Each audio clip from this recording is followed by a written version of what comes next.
Thank you. Next, we will have State of Alaska's election processes, a presentation by Carol Beecher, Division of Elections Director. Carol, welcome. Thank you for coming, and for Radioland and the audience. I invited Carol because I think elections are very important, and she is the #1 person in the state to know what's going on with state elections, and so that's why I asked her to come. And do you have my PowerPoint? Okay. All right. Thank you. Thank you to the Assembly and Mayor Michiki for allowing the division to come and present for you. We welcome these opportunities. There's a lot of information out there right now, as we all know, and it can be very confusing. And our hope and our goal is that the division is the place that you will go to get the facts on what is actually happening with elections. We don't have anything to hide. We welcome questions. We hope to be able to answer them in full for you, and including coming to see what we do, hoping that you will come and see what we do.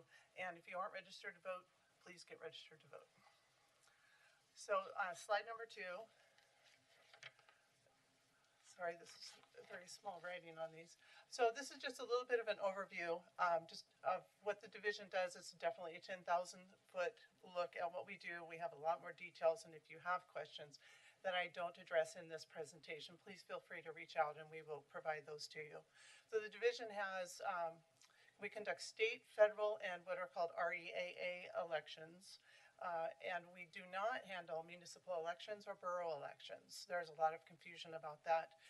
We do the REAA elections, which are the rural education attendance areas, mostly in the Region 4, Western Alaska, Northern Alaska. We hold those every year in October.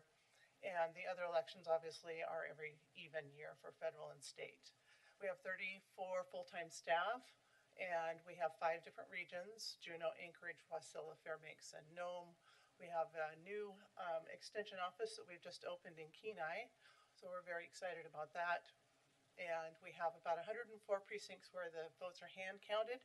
Those, again, are largely in the very rural areas where having the machinery there just is not a viable option for us. Next slide, please. So during this time of year, we are recruiting a lot of workers. 2,000 poll workers are what we hope for, sometimes up to 3,000, depending on how many precincts that we have. We train, our goal is to train in person, and we are doing that now throughout the various regions. We also have online training that we provide, and telephonic if nothing else is available. Next slide, please. We have physical offices that we deal with security issues, and we also have our ballots where we have different security features on those. Alaska is a paper ballot state, so we have paper ballots for all of them. We do not have any electronic ballots that we deal with. Each of the ballots for the various House districts, we have timing marks that are specific to those districts. So you could not put a ballot, if you were to try to fake one at your house, you could not put one in one of the district scanners and have it accept that ballot, because they're very specifically designed for those. We conduct post-election audits in every House district of the 40 districts for a precinct where there's 5% or more of the votes happened. And the way we do that is we have a hand count of one of those precincts, and we compare that to the results that we got on the machines to make sure that the machine is counting the ballots accurately. We have never had more than a 1% error factor on that, and when there have been errors detected, they have mostly been the result of somebody not filling in the oval, and so it was a question of whether the machine could read that there was a mark in there. The ballots are carefully tracked, and we'll have more photos on that later in the presentation. And then we also, of course, have the voter registration system we call VREMS, and that is where all of the information about all of the registered voters, active and inactive, reside there. And then we use Dominion for our voting machines, and we obviously have our desk computers, and those things are all protected and run by the state. Next slide, please. So this is a picture of our scanners, and you can see the little orange lock on there. All of the openings on the scanner machine have these locks on them, and they are all coded. You can see the code number, and then the form is what the election precinct people have to fill out, and all of these different locks are on there. If there was a broken lock, then the machine would be replaced, and we have it's programmed for that district, and after that SIM card is put in there, then it is locked. And this is, and then the roll of paper you see on the back of it, when they start the election process in the morning, before the polls open, they run that through to make sure that it's at 0. And they also check inside you'll see the machine, it looks like it's a whole machine. It's really small. Inside is just a big, basically a bucket, and that's where the ballots go. And they check that to make sure that there are no ballots that for whatever reason may have been left in there at any point. So starts out with 0, they sign that tape, and then once the polls open, then all of the different, the number of ballots that have been put into the scanner are recorded on that strip of paper. Next slide, please. So you see on these ballots that they are in pads of 25, and each one of those pads has each ballot has a number associated with it on the tab of that ballot packet. And all of the ballots, including spoiled ballots, are accounted for. We have envelopes for the spoiled ballots. When they come back to the regional area, every single ballot is accounted for. It has to be counted. If there's a missing ballot, sometimes when people have a spoiled ballot, they will not just tear it in half. They tear it into little pieces. And so you'll see our review board piecing back together a ballot to make sure that we have an actual ballot, because we have to know that every single ballot has been accounted for. Next slide, please. So the transportation of ballots is also a security issue. So there are all kinds of logs and things that they have to fill out to document. It's usually with 2 different people when we're flying them around the state. And as you see, we fly ballots out to our different regions. This year we have implemented we're in the testing process of a new ballot tracking device that will be in the ballot bags, because we need to get the ballots back from our rural areas to be able to do ranked choice. They call in their results, so we have the first choice results, but if there was a need for it to be ranked, we don't have the actual ballots for that unless we get them back. So this is another level of security that we're implementing to make sure that we can track those and have them back. Next slide, please. So the statutory requirements are that we are not allowed to count ballots until after 8 p.m. on election night, and the ballots for the absentee ballots can come in on the general election up to the 15th day.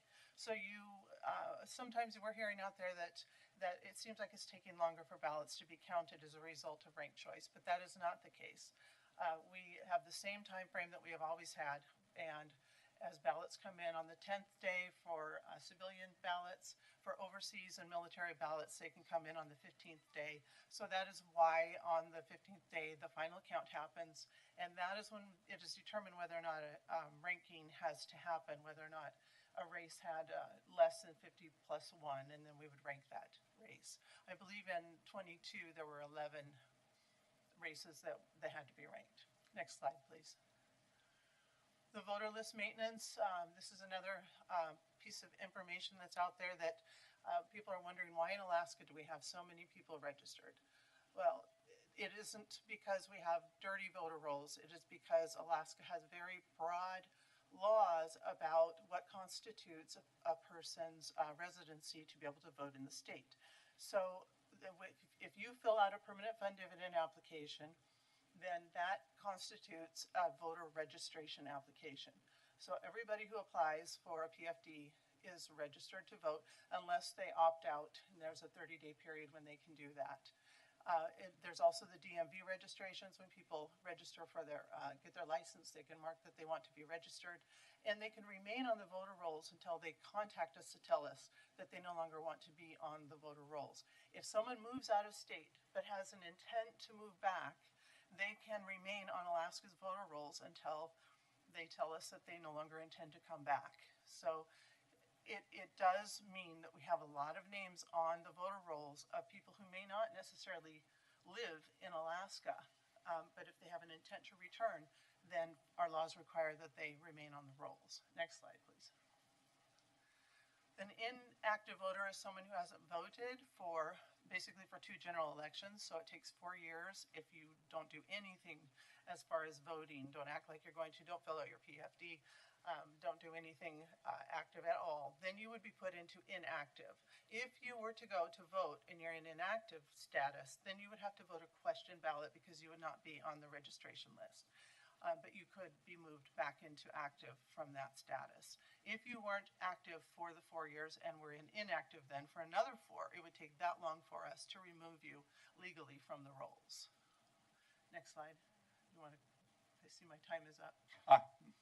Oh, Carol, the time didn't go off again, but let me see if an assembly member would like you to finish this. It looks like I'm at the end. I've Oh, managed to. well, congratulations, nicely timed. Are there any questions from assembly members? Assembly member Ribbons. Thank you. Thank you for your presentation. If I heard you correctly, I think when you were talking about the orange security locks on the tabulators, you had mentioned a SIM card in the tabulators. Did you mean a SIM card or is that a memory card? A memory card, I'm sorry. Yes. And just to clarify on those cards, some people have thought that maybe that someone could mess with our machines during the election time, but they are not connected to anything during the election period at all. Well, that's why you caught my attention when you said SIM. Yes, thank you. Mr. Elam. Thank you. Thank you for your presentation and coming out tonight.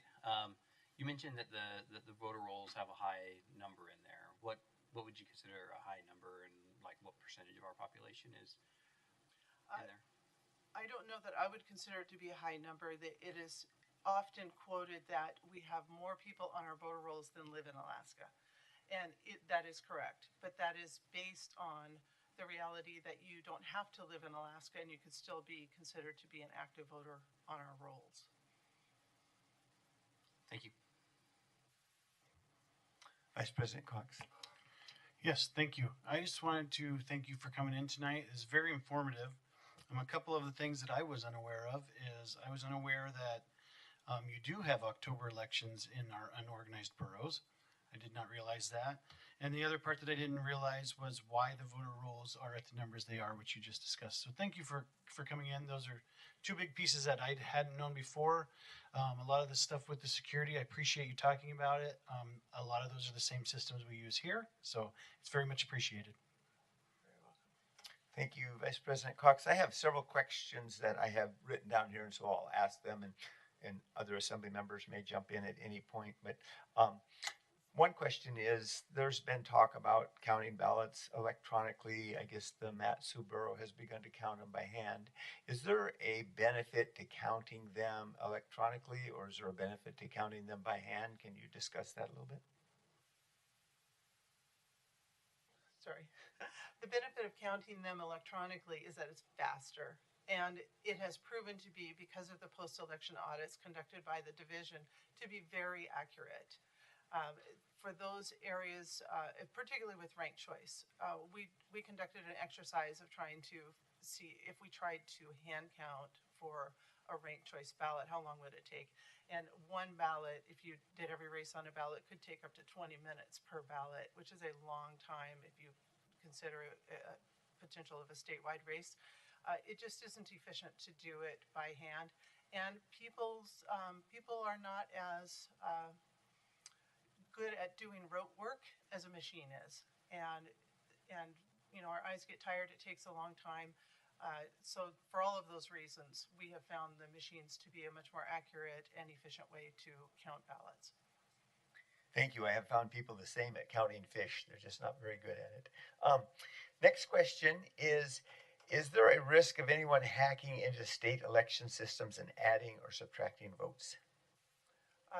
I believe there is not a risk of that. And the reason I say that is because, first of all, we're not hooked onto anything during the election day. There is no way anybody can access the machine electronically to get into the machine in that way.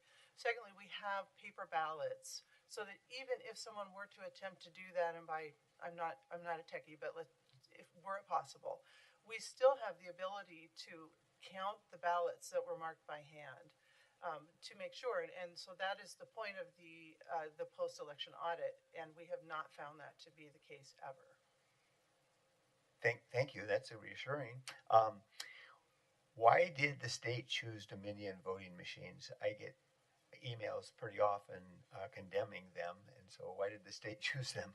I was not part of the election at that time, but I can tell you that the state has a procurement process, and that is what the state did. Is you have to go through and solicit and get requests for proposals, and then go through and evaluate it just like any other bid. And they likely chose it based on the price and on the things that the system could do that met the constraints of the contract request.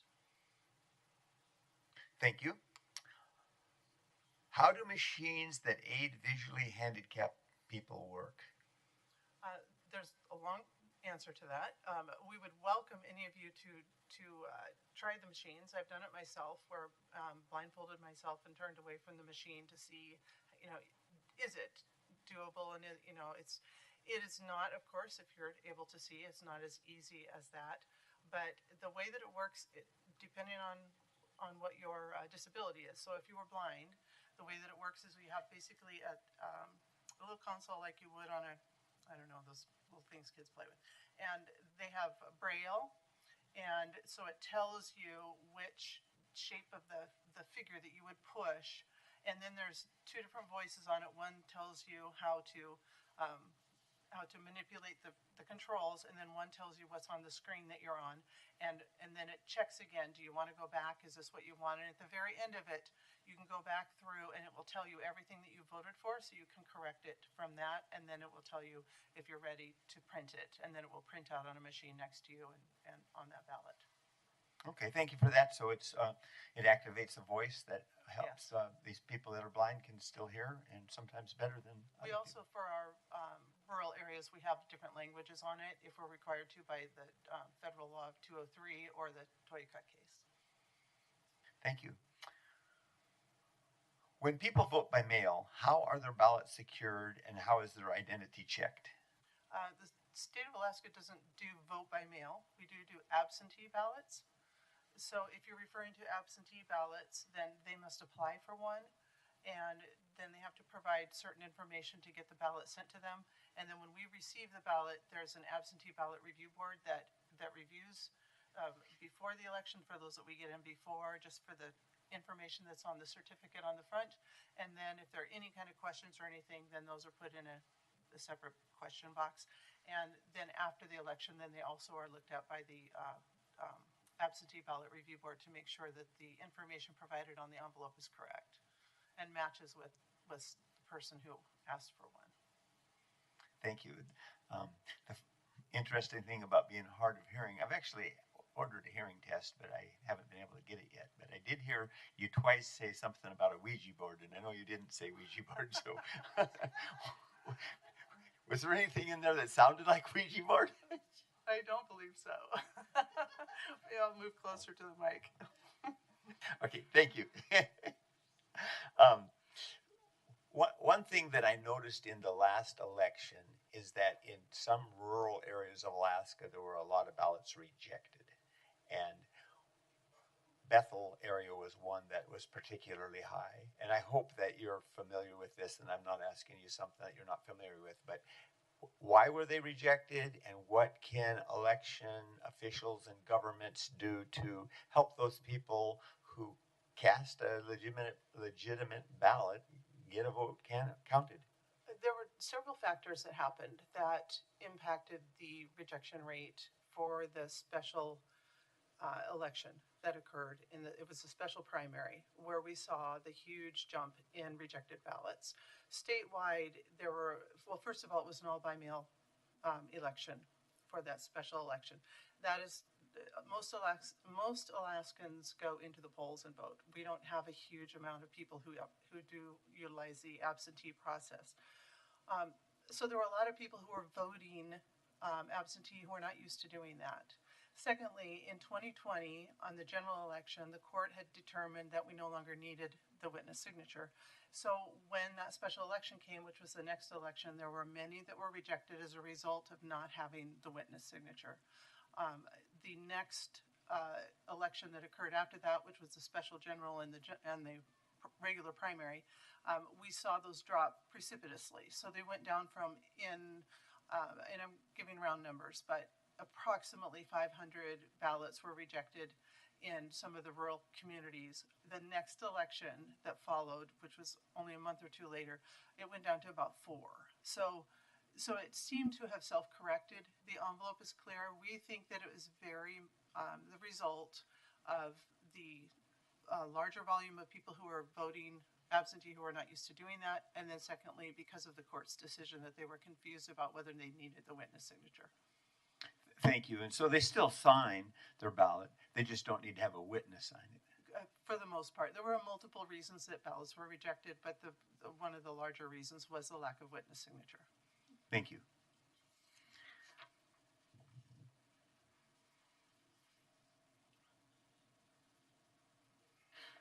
Can you go over? Oh, Mr. Elam has his hand up. Let me go to him.